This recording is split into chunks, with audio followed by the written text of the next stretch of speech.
আসসালামু আলাইকুম গাইস।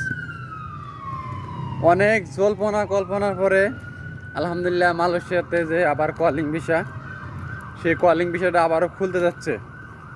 গতকালকে যে দু দেশের পররাষ্ট্র মন্ত্রণালয় থেকে যে মিটিংটা হয়েছে 9 তারিখে, সেই মিটিংয়ে বর্তমানের যে পরিস্থিতি বিবেচনা করে মালয়েশিয়া সরকার বলছে যে মালয়েশিয়াতে কম খরচে যেন কর্মী আসতে পারে।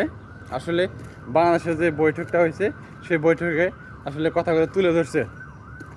এখন কথা হইলো, বাংলাদেশ থেকে যারা আসবেন তারা কিন্তু কম টাকা আসতে পারবেন না। যে আগের মতো ওই যে সিন্ডিকেটটা ছিল, সেই সিন্ডিকেটের মাধ্যমে কিন্তু লোক আসবে। এখন বিভিন্ন দেশ যে আছে তারাও কিন্তু মালয়েশিয়াতে লোক দিবে, বাংলাদেশের লোক দিবে। আগে ভাগে লোক দিলে কি, যারা আসলে ভালো ভালো ভ্যাকেন্সিগুলো আছে সেই ভ্যাকেন্সিতে মূলত ভালো ভালো জায়গায় ভালো ভালো কাজগুলো পাবে এবং ভালো ভালো সবাই কাজ পাবে। আশা করি যারা অতি আগ্রহ নিয়ে মালয়েশিয়ার জন্য অপেক্ষা করতেছিলেন তাদের জন্য হয়তো এটি খবরটা সুখবর।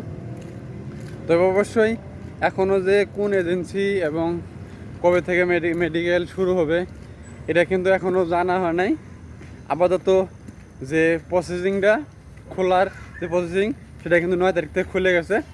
আর বাংলাদেশে কবে মেডিকেল হবে, কোন এজেন্সি দিবে, একটু জেনে শুনে মালয়েশিয়াতে তারপরে আসার চিন্তা ভাবনা করবেন। দেখবেন ভালো একটা কোম্পানিতে আসবেন, যারা নতুন আসবেন ভালো একটা কোম্পানি দেখে আসবেন, তাহলে হয়তো যারা নতুন নতুন আসবেন তাদের জন্য ভালো হবে। আশা করি সবাই ভালো থাকবেন। ইনশাল্লাহ পরবর্তী আরও ভিডিও আকারে আপনাদের ভিডিও ইনশাল্লাহ দেওয়ার চেষ্টা করব।